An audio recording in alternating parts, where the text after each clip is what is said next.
En Kill Devil Hills, en los bancos exteriores de Carolina del Norte, existe un monumento dedicado a Wilbur y Orville Wright. Conmemora el día justo una semana antes de la Navidad de 1903, cuando Orville, apostado sobre el ala del avión que ellos llamaron Flyer, realizó el primer vuelo propulsado con éxito en el mundo, en una máquina más pesada que el aire.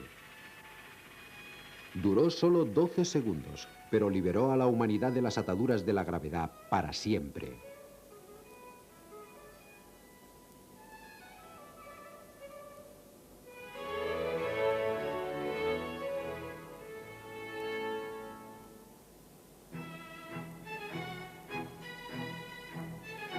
El Museo Nacional del Aire y del Espacio del Instituto Smithsoniano es el museo más visitado del mundo. Su colección contiene algunos de los aviones y naves espaciales más importantes de la historia.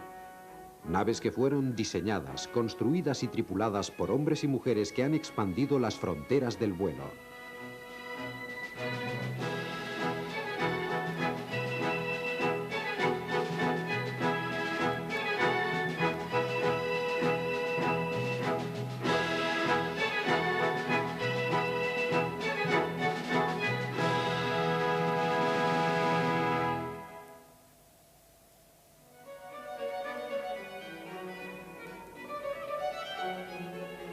El Wright Flyer 1903 es el punto focal de la galería de acontecimientos importantes del vuelo en el Museo del Aire y el Espacio del Instituto Smithsoniano.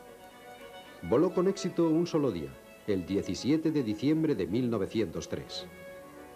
Después de 4 vuelos, quedó gravemente dañado por una ráfaga de viento en Carolina del Norte y jamás volvió a volar. Tras un desacuerdo con el Smithsoniano acerca del primer vuelo propulsado, Orville Wright cedió en préstamo el Flyer al Museo de Ciencias de Londres. Fue exhibido en 1928 y permaneció allí durante los años de la Segunda Guerra Mundial, almacenado en un sótano de Londres. Regresó a los Estados Unidos en diciembre de 1948. Esta es la historia de Wilbur y Orville Wright y de su búsqueda perseverante del vuelo propulsado.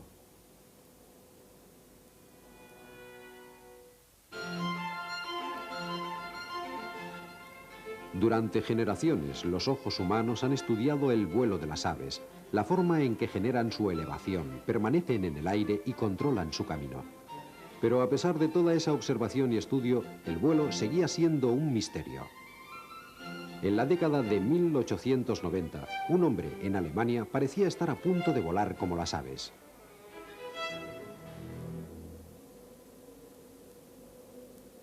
Otto Lilienthal estudió a las aves desde su niñez. Sus planeadores eran controlados como los planeadores manuales de hoy, cambiando el peso del cuerpo. Un joven periodista americano dijo: Jamás había visto algo tan emocionante o que despertara tal sensación de entusiasmo como aquella salvaje y temeraria urgencia de Otto Lilienthal para volar. Pero en 1896 Lilienthal murió en un accidente de planeador. Su legado fue un gran cuerpo de conocimientos teóricos y prácticos que se dispersaron por todo el mundo.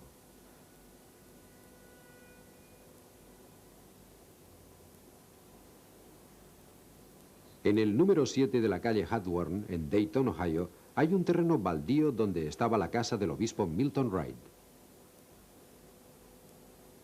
El año de la muerte de Lilienthal, 1896, Wilbur y Orville, 2 de los hijos del obispo, vivían aquí. La casa, amueblada con muchas de las pertenencias de la familia, ahora puede ser vista en el Museo Village Greenfield de Henry Ford, en Dearborn, tal y como era entonces. Dentro pueden sentirse los fuertes lazos familiares entre el obispo Wright, sus 2 hijos solteros y su hermana menor, Catherine.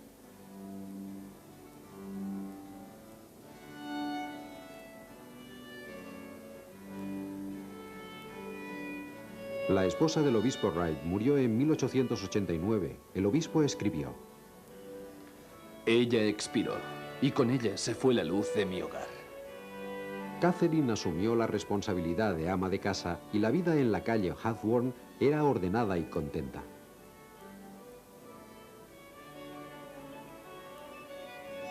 Había 2 hermanos mayores, Rochlin y Lorin. Ambos se casaron y se fueron de casa.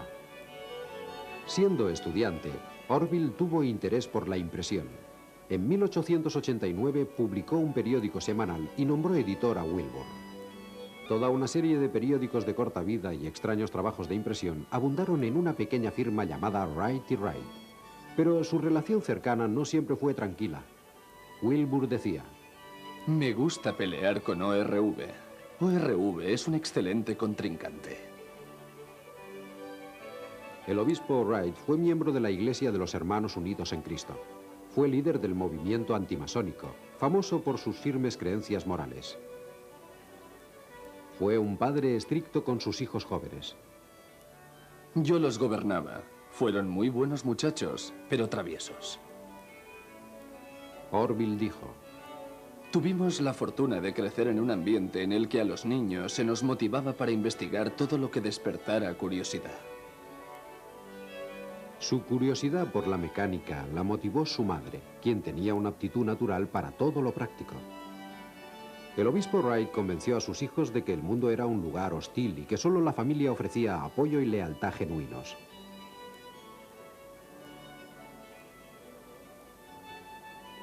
El obispo creía en los derechos de las mujeres, insistiendo en el derecho al voto, a la educación y a tener una profesión. Aún así, le escribió a su hija Catherine: sé buena, aprende todas las cosas de la casa. Sé mi linda hija pequeña. Tú eres mi esperanza, amor y cuidado de mi vejez. El obispo viviría muchos años. Orville y Wilbur fueron aficionados al ciclismo. Las bicicletas no eran baratas en 1892. Orville pagó $160 por una bicicleta Columbia Safety. Wilbur compró una de segunda mano por $80. Lograron algunos triunfos en carreras ciclistas, pero se hicieron más famosos como mecánicos, existiendo una gran demanda por sus servicios. La compañía impresora se dirigía virtualmente sola, así que fue algo casi natural que se dedicaran exclusivamente al negocio de reparación de bicicletas. En 1896 ya estaban produciendo su propia marca de bicicletas. Habían desarrollado habilidades mecánicas y de ingeniería. El negocio de las bicicletas empezó a proporcionarles una cierta independencia económica. Habían llegado a un punto crítico en sus vidas, pero aún no tenían la idea de volar.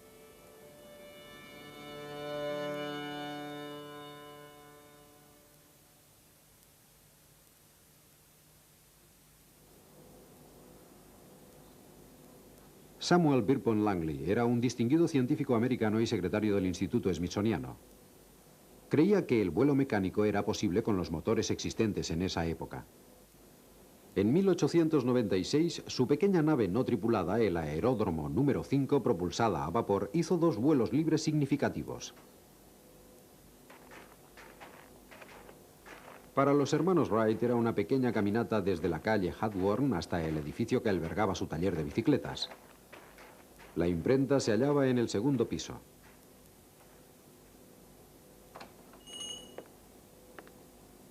Juntos formaban un equipo de trabajo con multitud de habilidades que los llevaría mucho más lejos de lo que ellos imaginaron.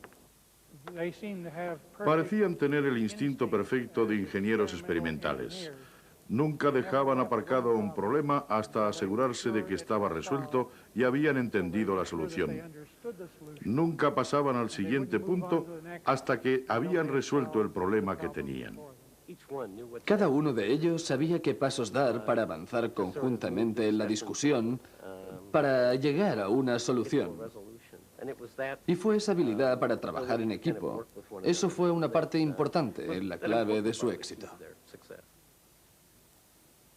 En 1896, Orville enfermó de fiebre tifoidea, tal vez a causa del agua de un pozo contaminado que había detrás del taller.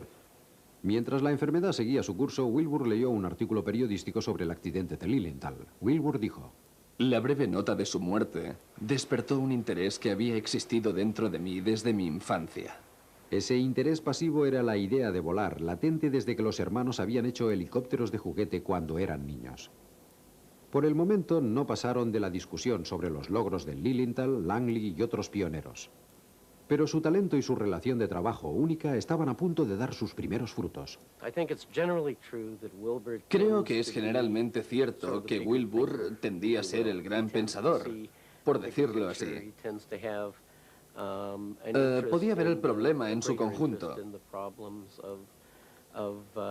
La habilidad de Orville eran las cuestiones de ingeniería.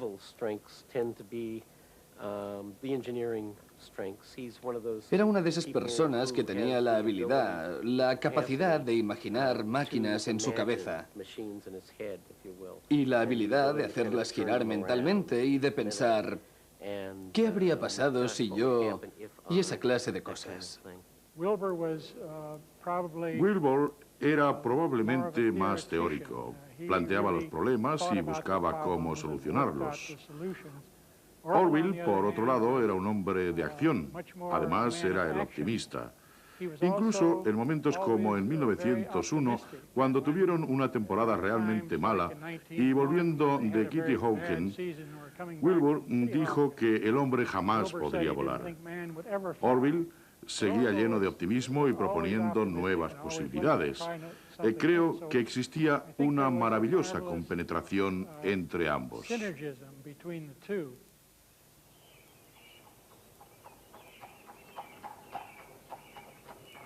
En 1899, Wilbur y Orville leyeron un libro sobre el vuelo de las aves y empezaron a creer en la posibilidad del vuelo humano. Wilbur escribió: Estando de acuerdo, decidimos escribir al Instituto Smithsoniano y solicitar los mejores libros relacionados con el tema. Wilbur pasó 3 meses seleccionando el trabajo de científicos distinguidos y experimentadores en aviación.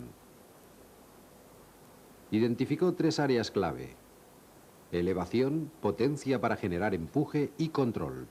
Lilienthal había hecho notables progresos en el área de elevación. Langley había demostrado que la combinación de una fuente de poder y hélices funcionaría. Wilbur vio su camino claramente. Debía investigar el control. Siempre he creído que una de las claves intelectuales de su éxito en el vuelo controlado era su experiencia con las bicicletas. Cuando vamos en bicicleta, estamos haciendo algo que en realidad es sorprendentemente complejo. De hecho, cuando te paras a pensar lo que estás haciendo, te das cuenta de que es casi increíble. Estás rodando sobre esas 2 cosas pequeñas y delgadas. Cuando quieres girar en una esquina, no se trata únicamente de mover el manillar. Te has de inclinar, combinar el peso. Es una combinación compleja de movimientos. De hecho, cuando pensamos en el vuelo controlado en un planeador, podemos observar las mismas conexiones. Solamente alguien con la mentalidad que ellos tenían podía descubrirlo. Wilbur empezó por explorar un método para balancear las alas. Construyó un cometa biplano de 1,60 m. Torciendo o combando las puntas de las alas en direcciones opuestas, Wilbur descubrió que podía controlar la nave en tonel. Este fue el primero de varios descubrimientos clave que llevarían finalmente a los Wright al éxito. Octave Chanute había sido reconocido durante años como una autoridad internacional en estudios aeronáuticos.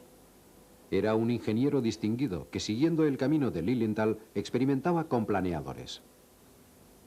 En las dunas de arena de Indiana, Chanute y sus socios experimentaban con varias formas antes de decidirse sobre un biplano.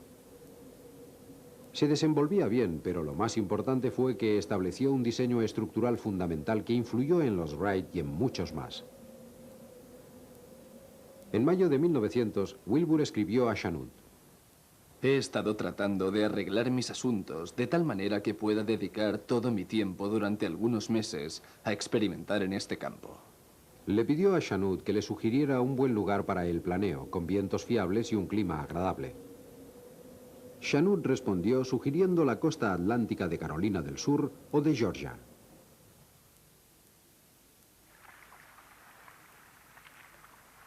Wilbur salió el 6 de septiembre de 1900 con los componentes de su planeador y se dirigió hacia los bancos exteriores de Carolina del Norte, al pequeño pueblo de Kitty Hawk. Había contactado con la estación climatológica de Kitty Hawk y decidió que este lugar ofrecía las condiciones que estaba buscando. Sabía muy poco sobre su destino y perdió el barco. Contraté un pasaje con Israel Perry en su barco de pesca. Las velas estaban podridas, las cuerdas muy desgastadas y el poste del timón medio podrido. Con una ráfaga fuerte la vela mayor se rasgaría. Las olas eran muy altas sobre la barra y rompían con fuerza contra la popa. No fue un buen principio. Finalmente llegó a la bahía de Kitty Hawk. Tardó 6 días, pero por fin estaba allí.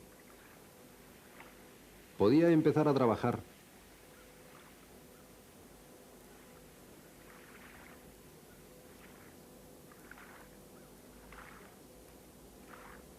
Además de la estación climatológica, Kitty Hawk tenía unas 20 casas y una oficina de correos. La carta de Wilbur para la estación climatológica fue entregada por su administrador, Bill Tate, quien había escrito a Wilbur ofreciéndole ayuda y hospitalidad.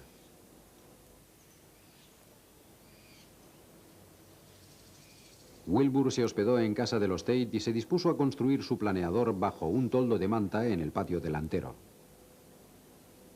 La señora Tate le alquiló su máquina de coser y Wilbur se dedicó a armar su planeador. En este lugar, el 17 de septiembre de 1900, Wilbur Wright empezó a armar el primer planeador experimental de los hermanos Wright que condujo a la conquista del aire por el hombre, erigido por los ciudadanos de Kitty Hawk, Carolina del Norte, 1928. El 28 de septiembre llegó Orville con una tienda y algunos lujos como café, té y azúcar, y juntos, los dos, Wilbur y Orville, dieron los toques finales al planeador. El 4 de octubre acamparon a la orilla de las dunas. Los experimentos de vuelo de los hermanos Wright habían empezado en serio.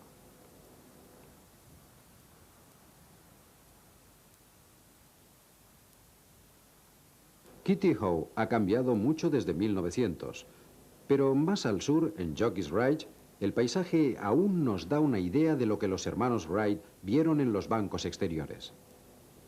Sobre dunas de arena que eran muy parecidas a estas, Wilbur y Orville iniciaron la labor de aprender a volar.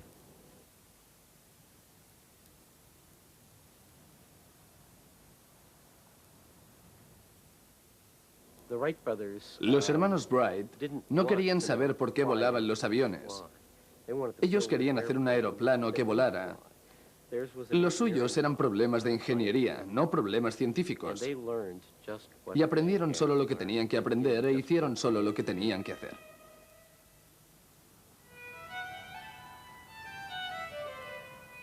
En Jockey's Ridge, justo abajo de los bancos exteriores de Kitty Hawk y de Kill Devil Hills, es casi como si se siguiera viviendo el espíritu de búsqueda de los hermanos Wright. Todos los días planeadores novatos pueblan las dunas y los estudiantes de pilotos hacen precisamente lo que los hermanos Wright estuvieron intentando en aquel otoño de 1900, utilizando los vientos fiables que soplaban sobre la arena para ayudarles a aprender a volar. Los hermanos Wright realizaron sus primeros experimentos con el planeador atado como una cometa. Midieron elevación, resistencia y probaron el sistema de control, torciendo las alas para hacer que el planeador se ladeara a la izquierda o a la derecha. El 18 de octubre, Wilbur hizo varios vuelos libres desde las dunas que duraron unos 15 segundos. Con relación al control, escribió: La facilidad con la que conseguíamos algo positivo nos asombraba a nosotros mismos. En julio de 1901 regresaron a los bancos exteriores y levantaron un campamento permanente cerca de una gran duna de arena en Kill Devil Hills. Empezaron a armar el planeador más grande que jamás se hubiera construido, con una envergadura de 7 metros.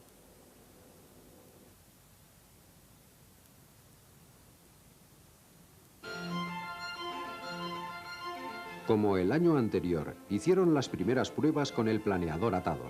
Cuando Wilbur intentó el vuelo tripulado, surgieron problemas inmediatamente. El sistema de comando de las alas no funcionaba bien. El control de elevación era difícil. A veces el planeador caía de morro y a veces se detenía y caía al suelo como un piano. Planear con un piloto a bordo era bastante limitado. Los Wright se encontraron con un problema desconcertante. Las alas generaban solo la mitad de la elevación que habían previsto. Se fueron a casa con serias dudas acerca de la exactitud de muchos de los datos de Lilienthal, así que diseñaron una máquina de pruebas para descubrir una superficie de ala que desarrollara la mayor elevación. Su primer aparato estaba montado sobre una bicicleta. Subían y bajaban por la calle a gran velocidad, pero a pesar de sus esfuerzos fue imposible obtener lecturas exactas. Después lo intentaron con un túnel de aire. Fue un gran avance respecto al sistema de la bicicleta. El motor de gasolina de su taller movía una hélice que generaba un flujo de aire constante. El túnel de aire fue el máximo logro en la investigación de los Wright. Era un gran paso para lograr un vuelo con éxito. En su interior había unos ingeniosos instrumentos de prueba llamados balanzas. Se usaron para medir la elevación y la relación entre elevación y resistencia. Pruebas en docenas de planos aerodinámicos les dieron mucha información, con la que diseñaron una ala eficiente y confirmaron sus dudas acerca de los datos de Lilienthal.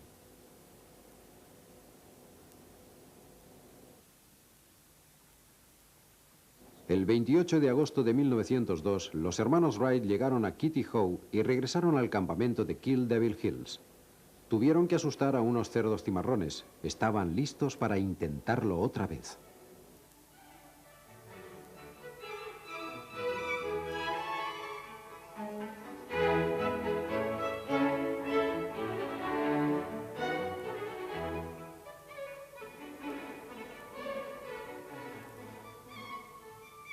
Después de un accidente que les costó una semana de reparaciones, Orville tuvo una idea. Sugirió hacer una cola vertical movible. Con ella lograron planeos de más de 170 metros. El control era mucho más efectivo. Visto desde una perspectiva actual, es difícil imaginar el proceso de aprendizaje de los Wright. Tom Crouch ha reproducido ese momento. Has notado literalmente cómo aquel planeador 1902 levantaba el vuelo. Quiero decir, has bajado por la pendiente en el aparato y has notado cómo se despertaba. Lo has subido de nuevo a las dunas, ya sabes, una vez y otra vez y otra. De hecho, para mí, solamente después de hacerlo un solo día, me dije, esto debía ser un duro trabajo para aquellos chicos. El trabajo duro estaba dando sus frutos. El 23 de octubre, su penúltimo día de vuelo, Wilbur voló 207 metros en 26 segundos. Orville hizo casi lo mismo. Cuando dejaron el campamento de Kill Devil Hills, habían resuelto los problemas básicos de control y vuelo en planeador. Estaban listos para el siguiente paso, y sería enorme.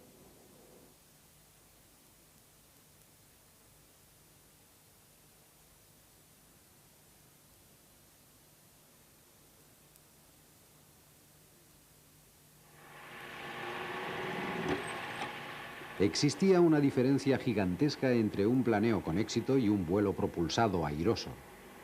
La energía tenía que ser generada y luego convertida en movimiento hacia adelante. Construir aviones era algo que ahora conocían bien, pero el resto era nuevo. El taller de bicicletas estaba repleto de invenciones.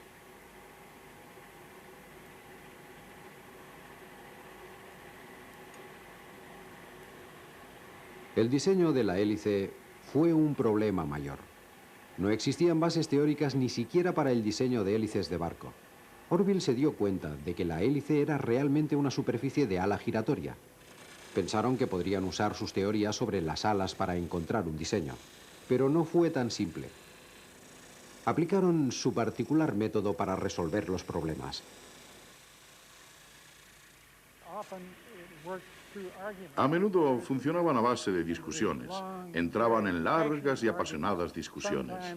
A veces discutían tanto que cuando terminaban, se encontraban a sí mismos en la postura opuesta a la que habían tomado al principio. El proceso funcionaba gradualmente y en marzo de 1903 ya tenían la respuesta. Ahora podían fabricar las hélices, podían construir un armazón aceptable, pero necesitaban un motor que moviera todo el conjunto. Y no podía pesar más de 1000 kilos. Tenía que producir cuando menos 8 caballos de fuerza. Un motor así era demasiado caro. Tendrían que construirlo ellos mismos. Charlie Taylor trabajaba con ellos en el taller de bicicletas, pero nunca había construido un motor. Era otro paso en la sombra. En aquellas fechas, Samuel Langley también experimentaba en un prototipo. Con la ayuda de una gran estructura de la Armada, desarrolló un poderoso aparato. Pero en octubre y diciembre de 1903, el piloto Charles Manley se encontró a sí mismo cayendo en picado en las frías aguas del Patolanc. Aquí terminaron los intentos de Langley para crear la primera máquina voladora del mundo.